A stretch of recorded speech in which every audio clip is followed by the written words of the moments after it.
നേരത്തെ സ്വർണത്തിന് 1.15% നികുതി.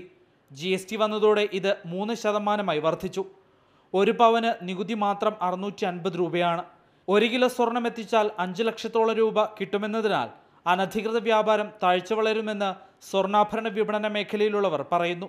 ദുബായിൽ നിന്നോ മറ്റു മാർക്കറ്റുകളിൽ നിന്ന് ഇങ്ങോട്ട് കടത്താൻ പറ്റിയാൽ ഏകദേശം 4 മുതൽ 5 ലക്ഷം രൂപയുടെ ബെനിഫിറ്റ് ഉണ്ട് എന്ന് ധാരണയിൽ മലയാളികൾ വളരെ ടെംപ്റ്റഡ് ആയിട്ട് പലരും കൊണ്ടുവരാൻ ശ്രമിക്കണു. വരുമ്പോൾ എയർപോർട്ടിൽ പിടിക്കണു. പല എയർപോർട്ടിൽ പിടിക്കുന്ന ഒരു പക്ഷേ വരുന്നതിൻ്റെ ഒരു 10-1 പോലും പിടിക്കുന്നുണ്ടാവില്ല.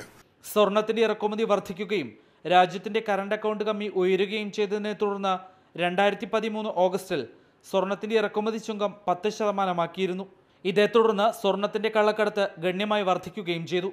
സ്വർണ്ണക്കള്ളക്കടത്തിലൂടെ കഴിഞ്ഞ വർഷം മാത്രം സർക്കാരിന്റെ വരുമാന നഷ്ടം 6700 കോടി രൂപയാണ്. ആഗോള വിപണിയിൽ സ്വർണ്ണവില 1 ട്രോയ് ഔൺസിന് $1225. കള്ളക്കടത്ത് നടത്തുന്നവർ $100 കുറച്ചാണ് ഇത് രാജ്യത്തിനകത്തുള്ളവർക്ക് കൈമാറുന്നത്.